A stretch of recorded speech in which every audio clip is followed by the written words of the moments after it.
আল্লাহ বলে আফালা ইয়ানজুরুনা ইলাল ইবিলি কাইফা খুলিকাত, ওরা কি উটের দিকে তাকায় না? উটের কথা আল্লাহ কেন বললেন? উট হচ্ছে এমন আজীব একটা প্রাণী যেটা প্রাণী বিজ্ঞানীদেরকে হয়রান করে দিয়েছে। উটের যে ফিচার আল্লাহ তাআলা দিয়েছেন, মক্কার লোকেরা উটের গোশত খাইতো, উটের দুধ খাইতো, উটের চামড়া দিয়ে দামি লেদার তারা বানাতো, উটের উপর মাল নিয়ে বোঝাই করে এক প্রান্ত থেকে আরেক প্রান্তে পাড়ি দিত। এবং উট হচ্ছে এমন প্রাণী যেটা একসাথে 1 মাস না খেয়ে বেঁচে থাকতে পারে। 1 মাস পানিও খাওয়া লাগবে না, খাবারও খাওয়া লাগবে না। এট এ টাইমে একটা উট, প্রাপ্তবয়স্ক একটা উট একসাথে 200 লিটার পানি খেয়ে ফেলতে পারে। এবং উটের পেটের ভিতরে একটা স্পেশাল ওয়াটার চেম্বার আছে, ওই চেম্বারে রেখে দেয়, খেয়ে ওইটারে পাঠায় দেয় না ওদের কিডনিতে। 200 লিটার পানি একবারে খেয়ে স্পেশাল চেম্বারে রেখে দেয়, যখন লাগবে ওখান থেকে নিয়ে নিয়ে বেঁচে থাকে। 1 মাস না খেয়ে বেঁচে থাকে কি করে? ওটের পিঠে দেখবেন একটা কুজ আছে, এই পুরো কুজটা হচ্ছে চর্বির আধার। ওটের যখন খাবার থাকে না মরুভূমিতে, মাসের পর মাস যখন চলে, ওই চর্বি থেকে এনার্জি নিয়ে সে মরুভূমিতে চলে। আমাদের চোখের মধ্যে যেমনি একটা পাপড়ি, এরকম এক পাপড়ি দিয়ে ওটকে আল্লাহ বানায় নাই, ডবল লেয়ারের পাপড়ি দিয়েছে। কারণ মরুভূমির মধ্যে চলতে পথে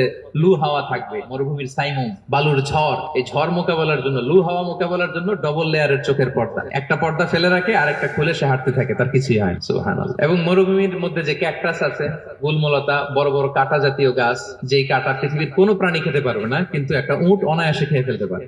উটের জিহ্বাকে এবং পাকস্থলীকে আল্লাহ এমন স্পেশালি মেড করেছেন, যত কাটা দিবেন খেয়ে সাবার, ওর কিছুই হয় না। আরে উটকে নিয়ে গবেষণা করলেই তো উটের মালিককে খুঁজে পায় তারা।